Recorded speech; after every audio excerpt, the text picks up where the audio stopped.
সকালে এক যুবকের মৃতদেহ উদ্ধার।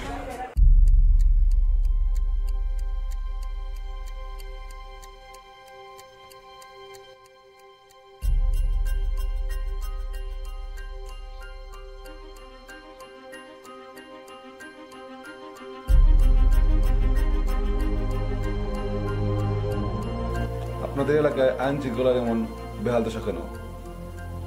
এক মাস হলো জয়েন করলাম, এর মধ্যে 2টি খুন। এর আগে তো কখনো স্যার এমন হয়নি। এটা খুবই শান্তপ্রিয় এলাকা স্যার। ওই হুটহাট ছোটোখাটো ঝগড়াঝাটি লাগলেও খুন খারাপির পর্যায়ে কখনো যেত না। কিভাবে যে জিনিসটা এরকম হইল?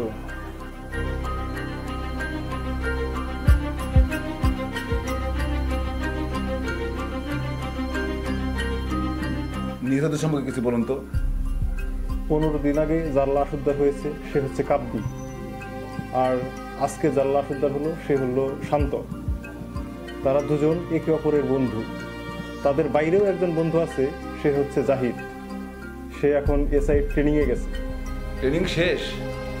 না স্যার, 15 দিন বাকি আছে। আচ্ছা, ও এখন কোথায়? বন্ধুকে শেষ বিদায় জানাইতে আসছে। ওর সাথে দেখা করার ব্যবস্থা করে দিন। অবশ্যই স্যার।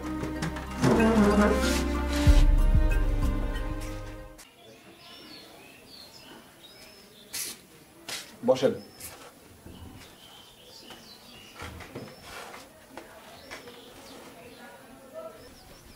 স্যার, সরকার সাহেব আপনার সাথে দেখা করতে চাই। ওনাকে বাইরে রেখে আসছেন কেন? এলাকায় ওনার খুব প্রশংসা শুনেছি। 2টি মামলার বাদী তো উনিই। শান্ত হচ্ছে সরকার সাহেবের ছোট ভাই, আর কাব্যি হচ্ছে অনাথ। তাকে ছোটবেলা থেকে সরকার সাহেব বড় করে তুলছে আর কি। ওই নিজের ভাইয়ের মতোই দেখে। শান্ত আর ওর মধ্যে কোনো পার্থক্য নেই। ওনাকে ভিতরে পাঠিয়ে দিন। ঠিক আছে স্যার। আসসালামু আলাইকুম ওসি সাহেব। ওয়ালাইকুম সালাম। বসেন। আসলে কি বলে সান্ত্বনা দেব তা আমি বুঝতে পারছি না সেলিম সাহেব। কেন যে ঘটনাগুলো ঘটছে তা বুঝতে পারছি না। স্যার, সান্ত্বনা চাই না। ভাইদের হারিয়ে আমি খুবই মর্মাহত। আমার এই 2টা ভাই আমার সন্তানের মতো ছিল। একে একে 2টা ভাই হারিয়ে আমি খুবই মর্মাহত। তো আমি চাই আমার ভাইদের খুঁজে বের করবে। সান্ত্বনা দিয়ে কী করবে? আমরা এই লাইফটাই গেছে সান্ত্বনা চড়াই উত্তরাই পেরিয়ে। আশা করি আপনি খুঁজে বের করবেন। আমি চাই কোন লোভে আমার এই 2টা ভাইকে হত্যা করে লোক, সে কি ব্যক্তিরা, কি তার আসল ইচ্ছা আমি দেখতে চাই। আশা করি নতুন অফিসে যোগদান করছেন, আপনি এই ভাই খুঁজে বের করবেন, এই খুনিটাকে আমি দেখতে চাই। এটা আমার রিকোয়েস্ট। আরে আপনি নিশ্চিন্ত থাকেন সেলিম সাহেব, আমি আবার সর্বোচ্চ চেষ্টা করব। চেষ্টা তো করবেনই স্যার, চেষ্টাটা যেন কেতাবি ঢঙের না হয়।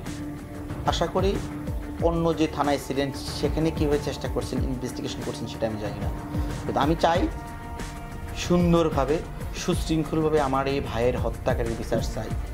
আমি চেষ্টা চাই না, আমি এর ফল চাই। আমি আশা করি সেই ফলটা আমাকে দিবেন, এবং করে দিলেই আমি আপনার প্রতি অনেক কৃতজ্ঞ থাকব।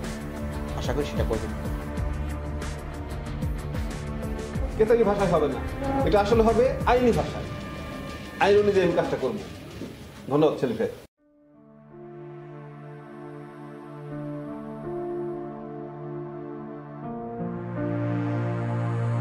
তোমাদের 3 জনের বন্ধুত্বের কথা শুনলাম, তা কেমন বন্ধু ছিল তোমরা?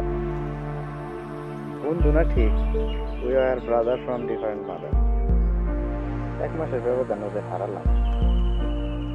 সেদিন কাব্যির লাশ জড়িয়ে শান্ত কান্না করলো। এই তো শেষ দেখা। আমি কি স্বার্থপর? কাব্যির এই ঘটনার পরেও শান্তকে ছেড়ে আমি ট্রেনিংয়ে ফিরে গেলাম। দুঃখ পেও না, তুমি একটি মহৎ পেশায় ঢুকতে যাচ্ছ। এই পেশায় জ্যোতিদের কাজে হচ্ছে মিথ্যা নিচে সত্যকে খুঁজে বের করা। আর সেটা যদি হয় তোমার নিজের বন্ধুদের খুঁজে বের করা, তাহলে কতটা আত্মহত্যা হবে একটু ভেবে দেখো তো। কিন্তু কিভাবে স্যার? ট্রেনিং শেষে তোমার পোস্টিং ব্যবস্থা এই থানাতেই করবো। উপর মহলে আমার জানাশোনা আছে, চলো একসাথে খুনিদের খুঁজি। অসংখ্য ধন্যবাদ স্যার। আপনাকে কি বলে যে ধন্যবাদ জানাবো? এখানে ধন্যবাদ দেওয়ার কিছু নেই, এটা আমার দায়িত্ব। তুমি যেভাবে আন্তর্জাতিক দেখাতে পারবে তা অন্য কোনো অফিসার পারবে না, এমনকি আমি নিজেও না। চলো ইংম্যান, একসাথে খুনিদের খুঁজি। চলেন।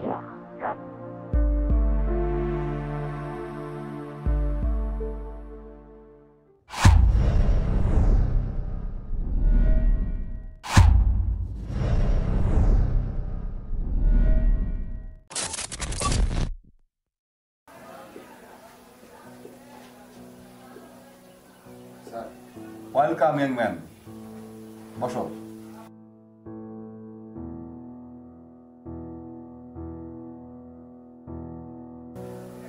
বাইরে চলো, আর সারাদিন তোমার সাথে ঘুরবো এবং তোমার পরিচিত সকল জায়গায় ঘুরবো, তোমাদের বন্ধুত্বের কথা শুনবো।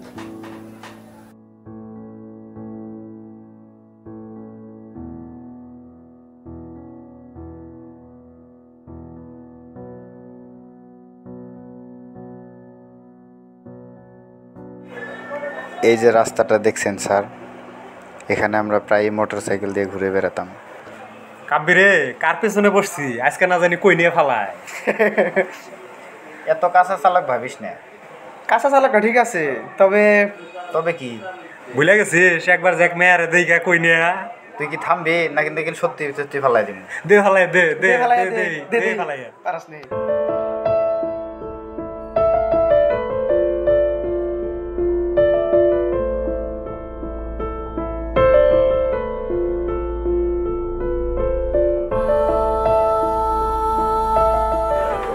এই যে জায়গাটা দেখছেন স্যার, এখানে আমরা প্রায় বসে জীবনের গল্প করতাম।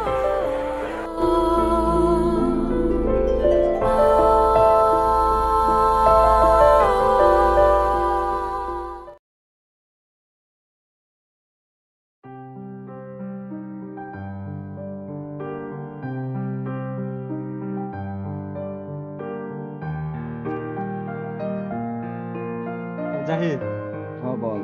পরীক্ষা তো শেষ করলি, কি করবি এখন? রেজাল্ট হোক, তারপরে পুলিশে আবেদন করবো। তুই তো পড়ালেখা ছেড়ে দে।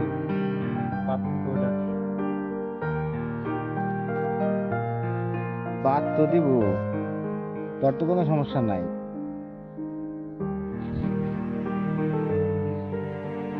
কয়েকদিন পরে পারিবারিক ব্যবসায় জয়েন করবি। আমার এই ব্যবসা করতে এগুলা কিচ্ছু ভালো লাগে না। আমি যে কাব্বিরে সব বুঝাই দিয়ে বনবাসী আমি এই বিষয় নেই, এই সময় বলতে নাই। আর তাছাড়া সেলিম ভাই মানবো না। এমনিতেই তুই আর সেলিম ভাই আমার জন্য যা করছিস তাতে আসলে কৃতজ্ঞতার ভাষা নেই আমার কাছে। পারলে শেষ একটা কাজ করিস, তোমার বাইরে বাড়াই দেওয়ার ব্যবস্থা করিস। ঠিকই আছে, তুই বাংলা নিয়ে পড়স তো? কি হয়েছে? এই যে সব গাদ্দিক গাদ্দিক কথা, এরপরে যদি কোনদিন তোর মুখে তুই এরকম কথা শুনছি, তাই নাকি? একবারে আপন মনে কথা।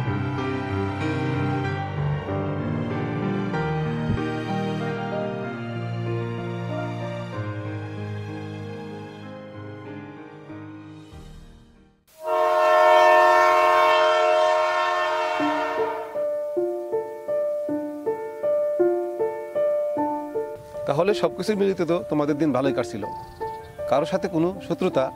ঝামেলা অনেকের সাথেই হয়েছে, তবে ওরকম কোনো শত্রুতা ওর ছিল না। সরকার সাহেবরা এলাকায় অনেক প্রভাবশালী। সেলিম সাহেব, শান্ত, দুই ভাই। টাকা পয়সা, ক্ষমতা, প্রভাব কোনো কিছুরই অভাব নাই। আচ্ছা, শান্ত মারা যাওয়াতে এই বিপুল সম্পত্তি ও ব্যবসার অধিকারী সেলিম সরকার, তাই না? স্যার, আপনি কোন দিকে নিচ্ছেন ব্যাপারটা? এটা কোনোভাবেই সম্ভব না। ট্রেনিং এ কি শিখলে ইয়াংম্যান? আরে এখন তুমি পুলিশ, সম্পর্কের আবেগে চোখ বন্ধ রাখলে চলবে না। এখন ভাইয়ের হাতে ভাই খুন, বাবার হাতে ছেলে খুন, ছেলের হাতে বাবা খুন অহরহই ঘটছে। তবুও স্যার, তুমি তো শান্তর বন্ধু, তুমি অনেকটাই জানো। তুমি বলো তো, দুই ভাইয়ের মধ্যে কখনোই কোনো ঝামেলা হয়নি? তা হয়েছে স্যার। এমনিতেই তো শান্ত হঠাৎ হঠাৎ নেশা করত। আমি এটা নিয়ে যাওয়ার পর শান্ত মাদক আসক্ত হয়েছিল। আবার কাব্যিকে নিয়েও একটু ঝামেলা হয়েছিল। কাব্যি কিনে ঝামেলা কেন? আমি যাওয়ার পর থেকে শান্তর সবসময়ের সঙ্গে ছিল কাব্যি। ওই সময়টাতে ও খুব বেশি মাদক আসক্ত হয়ে পড়ে। আর সেলিম ভাই এজন্য কাব্যিকে দেখতে পারত না। তবে কাব্যির কোনো দোষ ছিল না। আমি আর কাব্যি দুইজন মিলে শান্তকে অনেক ভালো করার চেষ্টা করছি, তবে ব্যর্থ হয়েছি। একবার তো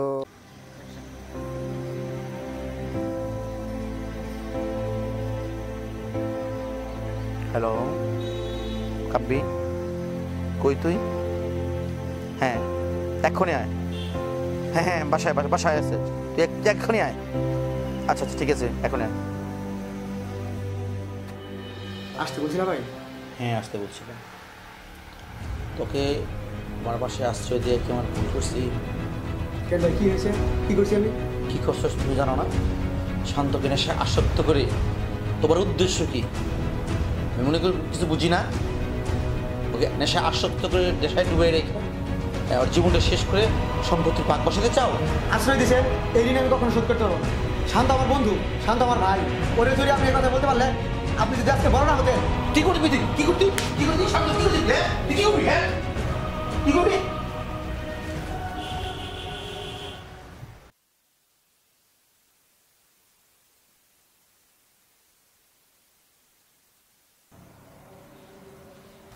কাব্বিরে মারছো কেন? ওরে মারছো কেন? তুমি যেমন আমার ভাই, কাব্বি তো আমার ভাই। তুমি ওর গায়ে কেমনে হাত উঠাইলা? কথা বলো না কেন? এমনি চুপ করে রয়েছো কেন? আমি কিন্তু সব উল্টা পাল্টা বাজে ফেলাম। কি বলিস তুই? কি করবি তুই? কি করবি? হ্যাঁ তোর জন্য বাবার সব সম্পত্তি ভাগ করে দাও তুমি। আমি আমারটা কাব্বিরে দিয়ে দিব। আমি তুই সম্পত্তির বাগ চাস? কি সম্পত্তি করছিস? তোর জন্য সব সম্পত্তি করছি। তোর জন্য বিয়ে খেতে পর্যন্ত করি নাই। তোর জন্য জীবন যৌবন কি চাকরি করছি। হ্যাঁ এক এক সময় এক এক ধরনের চলিব না। কত অর্থ দণ্ড কি আছে তোর জন্য? তুই এই বাড়িতে কি করছিস বলো? তোর লাগবে না, তোর মতো ভাই আমার লাগবে না। যাও এবার তুমি বেরিয়ে যাও। যাও সংসার করছি দেখুনি।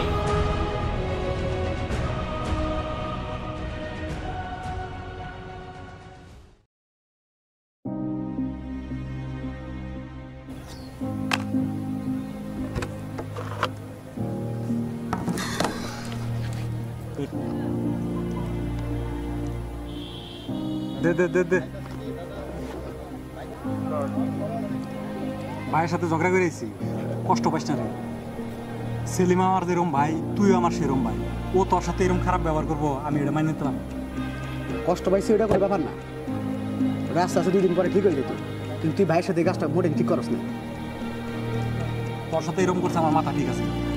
হ্যাঁ বুঝতে পারছি, যা করছি বাড়িতে তারপরে তো বড় ভাই তো।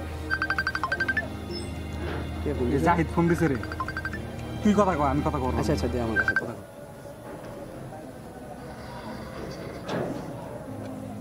হ্যাঁ জাহেদ।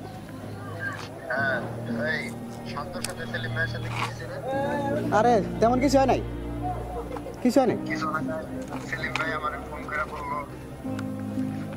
না ওই যে আসলে সেলিম ভাই আমার সাথে একটু রাগারাগি করছিল তো, এটা নিয়ে আবার শান্ত ভাইয়ের সাথে একটু ই করছে, বুঝছাস?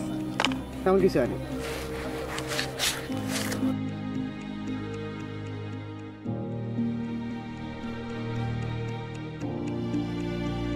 হ্যাঁ জাহিদ বল। হ্যাঁ তুই ওরা একটু বুঝাইয়া বাসা ভাড়া দিস, ও নাকি রাগ করে চলে আসছে। আচ্ছা তুই টেনশন করিস না, শান্ত আমার সাথেই আছে। আমি ওরা যেভাবে বুঝাই টুঝাইয়া বাড়িতে পাঠিয়ে দেওয়ার ব্যবস্থা করতেছি, বুঝছাস? তুই একটু বাইরে বলে দিস। হ্যাঁ আচ্ছা ঠিক আছে। ঠিক আছে, আচ্ছা ঠিক আছে, তুই একটু বলে দিস বাইরে। আচ্ছা ওকে তাহলে ভালো থাকা। আচ্ছা ঠিক আছে। আমার সন্দেহের কারণ খুঁজে পেয়েছে ইংম্যান। শান্ত মারা যাওয়াতে সব সম্পত্তি সেলিমের, আবার সেলিম কাব্যকেও অপহরণ কথা শুরু হয়েছিল, ভাগ বাড়ার কথা উঠছিল। অঙ্কটা সূত্র মতো এগোচ্ছে। চলো থানায় ফিরে যাই, অনেক কাজ বাকি। বসেন।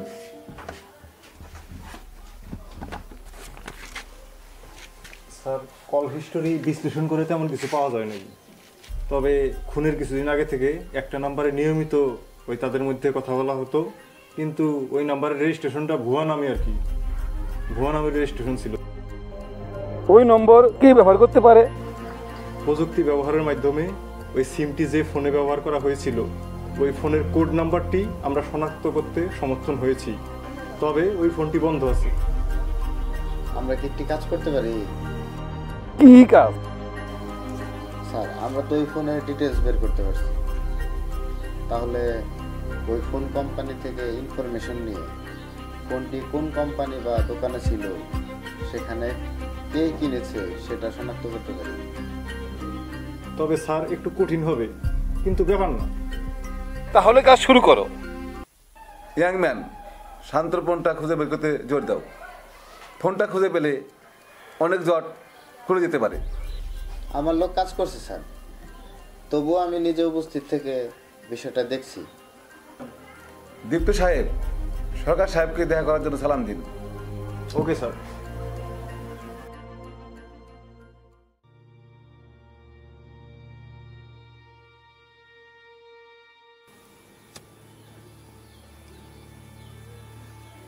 সেলিম সাহেব, আপনাদের তো অনেক ধন সম্পদ, তাই না?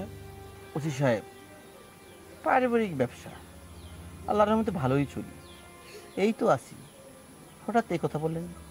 সেলিম সাহেব, আপনারা তো দুই ভাই ছিলেন, তাই না? এসব তো দুজনেই থাকতো। স্যার, শুধু পারিবারিক ব্যবসায়ী না, পাশাপাশি রাজনীতি করি। আপনি কোন দিকে ইঙ্গিত দিচ্ছেন তা কিন্তু বুঝতে পারতেছি। সরকার সাহেব, আপনি যে ইঙ্গিত খুব ভালো বুঝেন সেটা আমি বুঝতে পেরেছি।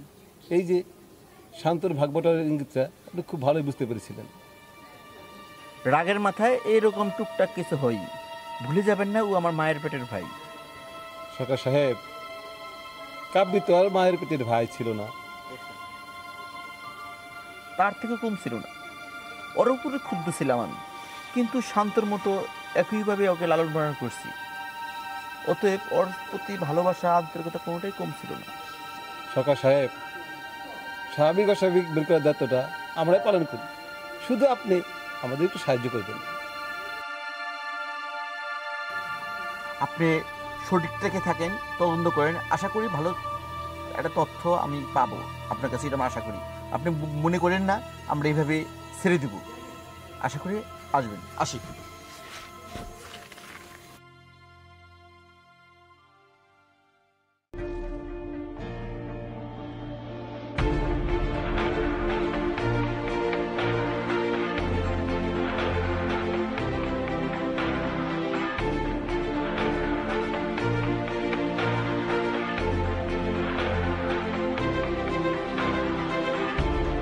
কিরে, কই?